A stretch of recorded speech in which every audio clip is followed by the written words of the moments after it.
జయించే అనుభవం నీలో ఉందా? ప్రతిరోజు ప్రభుతో మాట్లాడే అనుభవం నీకు ఉందా?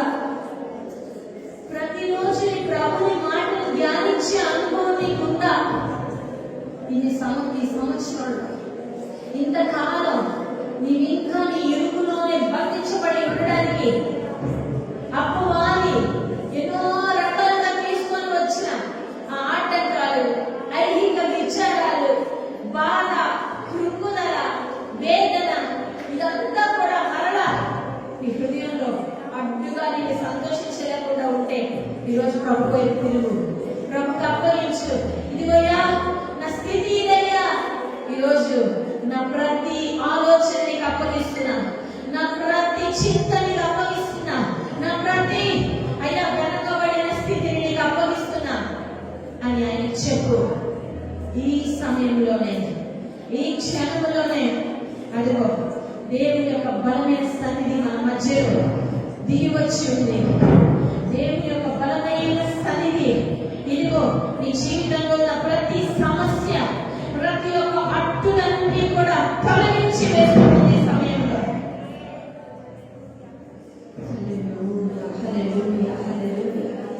సర్వలోకనాథుని సన్నిధిని పర్వతంలో మహిమ వలె కలుగుతున్నాయి. ఆయన వాక్యం సెలవిస్తున్నట్లుగా ఇదిగో దేవుని యొక్క సన్నిధిలో నీవు అప్పగించుకో, దేవునికి నీ మనస్సు తిప్పుకో దేవుని వైపు. దేవుడు నీ కోసం నియమించిన మందిరం, దేవుడు నీ కోసం నియమించిన సేవకులు, దేవుడు నీ కోసమే ప్రత్యేకంగా నియమించిన ఉపదేశం వైపు నీ మనస్సు తిప్పుకో.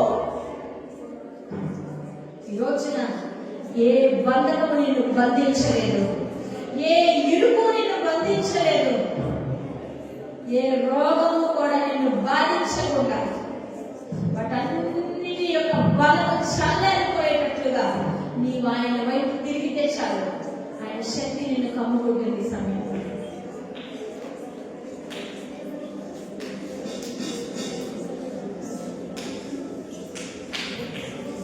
ప్రార్థన చేస్తున్నాను. స్తోత్రం ప్రభువా, స్తోత్రం అయ్యా, గొప్ప దేవా, ఇంతవరకు నీవు ఇచ్చిన ఈ వాక్కును బట్టి స్తోత్రాలు ప్రభువా.